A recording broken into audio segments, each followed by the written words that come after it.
Uganda National Examinations Board announced that young girls that are pregnant or nursing now have a 45-minute extra time on their exams. This happened after girls went back to school after the COVID-19 lockdown and they were pregnant or had had babies. What are your thoughts, ladies?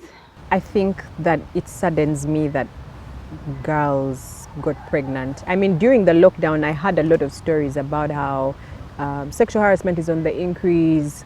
Girls are being molested at their homes because school apparently offered a safe space for girls. Not apparently, did offer a safe space for girls, and they were not at the mercy of, say, cousins or houseboys or whatever, who could actually molest them. And remember, lockdown was like lockdown. There was a period where it was total lockdown. No one was going anywhere.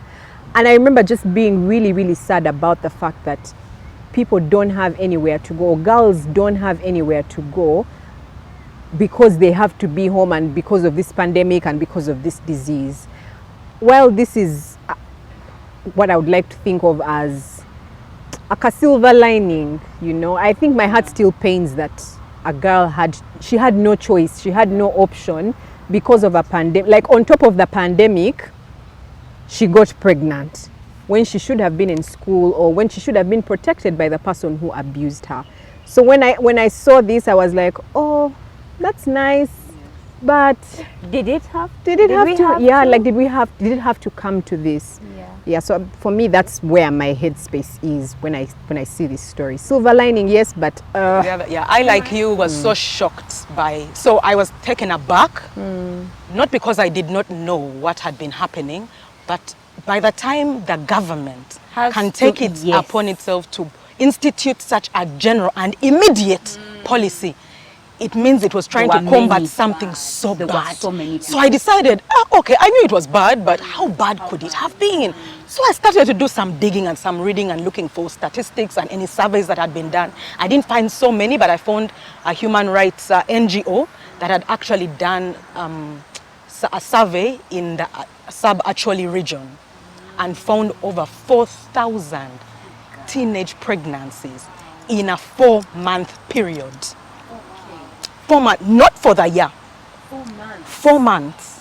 4,062 teenage pregnancies. I said, what is not possible? I started to do more digging, you guys. In EAC, in East Africa, I found in Kenya 3,900 in regions, and these are just small towns. We're not talking about the country. No. Sub-regions in particular places. So I was so taken. Oh my God, this is. But then I realized that, you know what, I have always been fighting for teenage moms or school-going moms to continue with school. And it's been known that even if they want them to continue afterwards, they chase them out of school when they're pregnant and want them to come after. That break usually destabilizes them. It changes the course of their future by them saying, you know what, and then they leave school out of it. So somehow mine wasn't even a silver lining. I was really glad that there was some sort of gender inclusiveness, because boys always go on because they have no physical evidence of anything that's happened. So if the government can say, I'm giving you 45 extra minutes, it's a step, a good step in the right direction, because they are recognizing that, oh, now let girls continue to go to school, and they are allowing them. For me, it was like the blessing of the 1.5 at campus. It may not be all they can do, but well, it has happened. What can we do? Don't encourage, but now it has happened.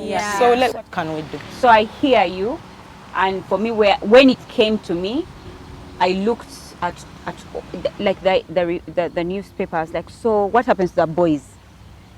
Don't you got them pregnant? Where are those men? For me, that's where I was at.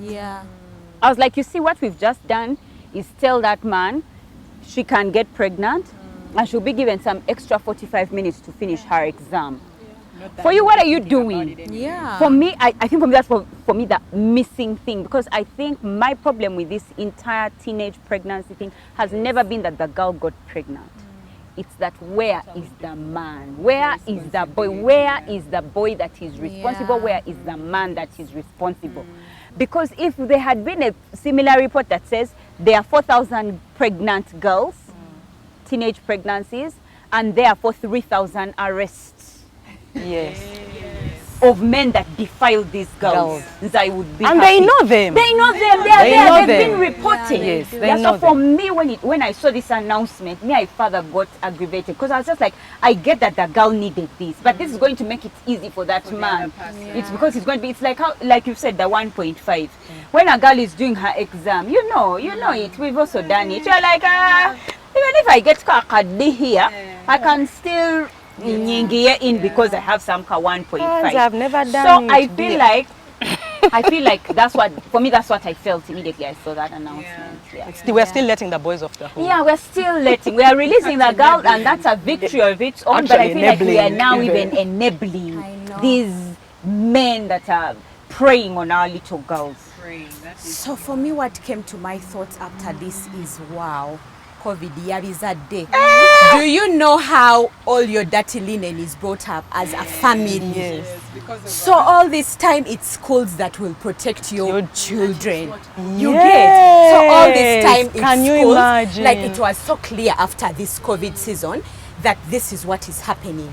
I think it takes us back to appreciating school so much. Yeah. It's a bitter truth Yes. that so many girls, I watched on TV the other day, and I just perplexed you guys that girls are many. There are many. And like you said, in sub-regions, you can take 4,000 the whole country. No. What about the whole country? I was just reading about Bugisu and Busoga region. Yes. Kamoli. My goodness, I was like, wow. It's a mess. So to bring that up, of course, is a good thing.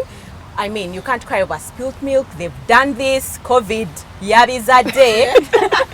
But life has to continue. They have to continue in school, and I feel like they need a lot of support, you know, They than need ever more before, support. because it has been known as something discriminative. She got pregnant. That one.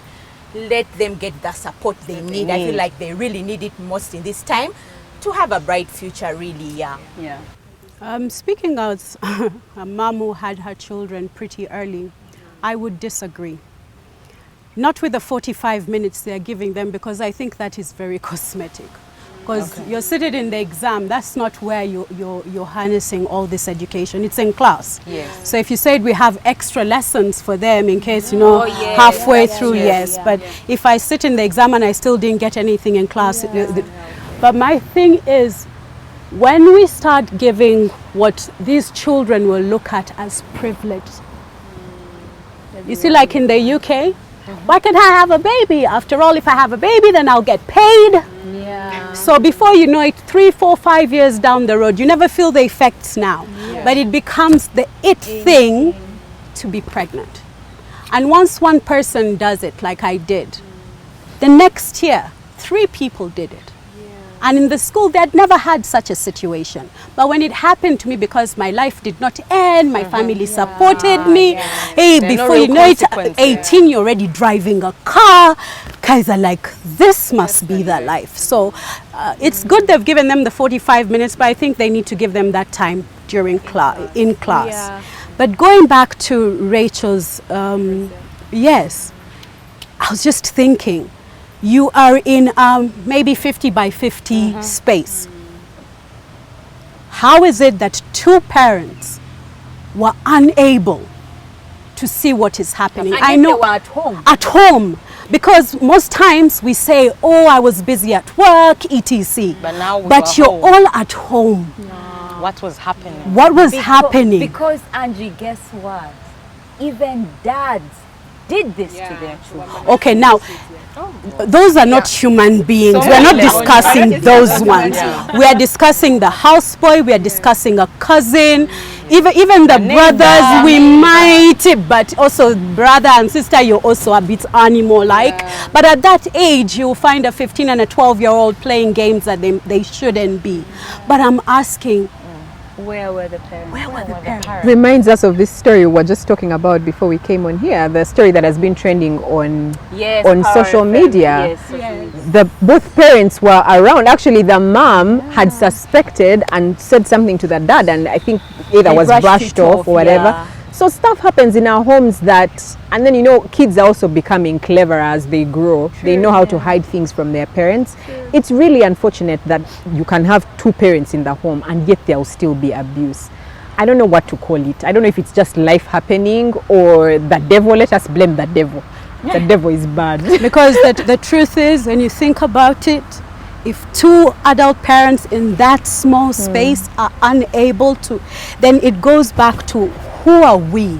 What have our families become? Except now we have these cosmetic houses, cosmetic social media pages, but inside there's a decay of you know that. And I like the way Manuela says, what is happening to these men? What is happening to these men? And he's been saying it's okay, you pass your exam, they even give you 45 minutes. Then they'll go and make another girl pregnant. But they have 3 girls pregnant. On that child. True. And I think I agree with you. 45 minutes is not enough. How about class time? How about times when they need medical attention? When they are craving, when they are craving something. But do you know afternoon sleep when you're pregnant, when you're young? The best. And there you are in history. I was pregnant with my last baby at 24, so you can imagine how the others want to. You're sleeping. It's very difficult. It's very difficult. 75% of Uganda's population is under the age of 18. We are basically, as a country, an entire child care center of its own. And guess what? We have another degree of child care children giving birth to another child care generation. This is a call to you that work in our governments, that there is more, and we're asking for more because we know you can give us more. And that's what Kampala Serena is doing, giving more. Easter time, are you ready to take a break and have brunch? For only 150,000 shillings, you can have brunch as an adult, and if you're coming with a child please, 85,000 shillings. And for all the young ladies that have to go to school in this period, have some extra 45 minutes. We feel what you're going through. We know what you're going through. We are mothers here. Our hearts go out to you and success in your exams. Until next time, with love from Bump Love.